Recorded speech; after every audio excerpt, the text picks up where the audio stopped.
दोस्तों, हाल ही में पाकिस्तान ने चीन से 25 China made J-10C multi role jets खरीदने की डील की है और पाकिस्तान का मानना है कि ये भारत के पास मौजूद फ्रेंच राफेल जेट्स के टक्कर के एयरक्राफ्ट्स हैं। तो क्या वाकई ये नए पाकिस्तानी जेट्स भारतीय राफेल का मुकाबला कर सकते हैं? ये जानने के लिए आइए करते हैं इन दोनों ही एयरक्राफ्ट्स के बीच इनके स्पेसिफिकेशंस के आधार पर कंपैरिजन, जिसे देखकर आप खुद डिसाइड करें और कमेंट में लिखकर बताएं कि कौन सा जेट किस पर भारी है। अब चलिए शुरू करते हैं। पहले बात करें चेंगडू एयरक्राफ्ट कॉरपोरेशन द्वारा बनाए गए चेंगडू J-10 की, तो अमेरिकन F-16 की डिजाइन से प्रेरित ये एक canard design delta wing single engine single seat all weather multi role fighter jet है, जिसका स्पेसिफिक रोल हवा से हवा में फाइट करना है, लेकिन ये इसके अलावा भी अन्य कई काम और बॉम्ब स्ट्राइक आदि मिशंस को अंजाम दे सकता है।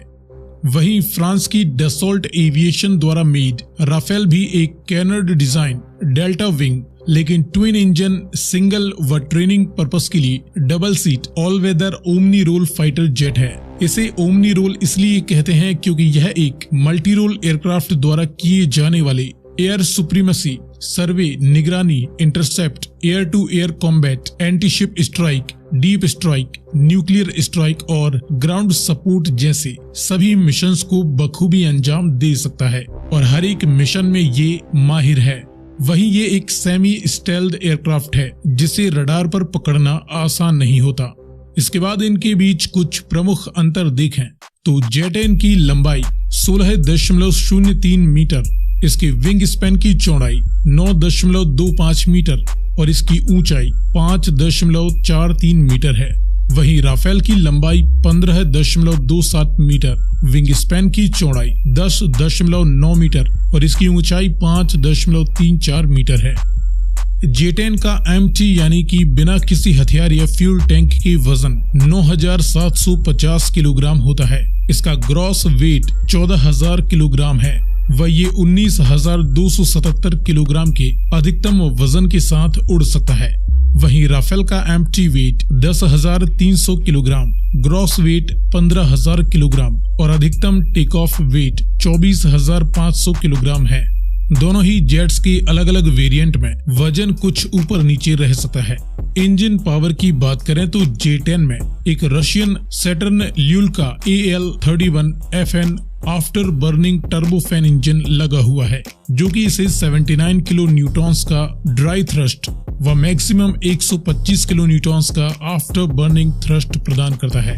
इसी इंजन के अलग अलग वेरिएंट्स रशियन सुखोई सीरीज के Su-27, 30, 35 व 57 आदि में व चाइनीज J सीरीज के J-10 व J-20 सीरीज के एयरक्राफ्ट में इस्तेमाल किए जाते हैं। वहीं भारतीय राफेल में 2 स्नेकमा M88-2 टर्बोफैन इंजिन्स लगे हुए हैं। प्रत्येक इंजन इसे 75 किलो न्यूटॉन्स का थ्रस्ट प्रदान करता है।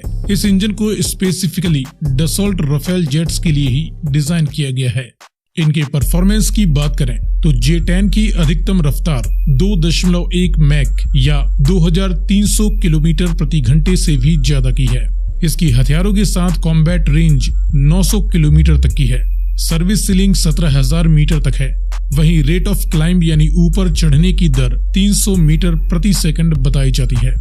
राफेल को देखें तो इसकी अधिकतम रफ्तार 1.8 मैक या 1900 किलोमीटर प्रति घंटे से भी ज्यादा की है। कॉम्बैट रेंज 1850 किलोमीटर तक है। सर्विस सीलिंग 15,835 मीटर तक है व रेट ऑफ क्लाइंब 304 मीटर प्रति सेकंड है। अब बात करें आर्मामेंट्स यानी हथियारों की, तो J-10 पर एक 23 mm auto cannon machine gun के अलावा कुल 11 वेपन लोडिंग पॉइंट्स हैं। वहीं राफेल में एक 30 mm auto cannon machine gun के अलावा कुल 14 वेपन लोडिंग लोकेशंस हैं।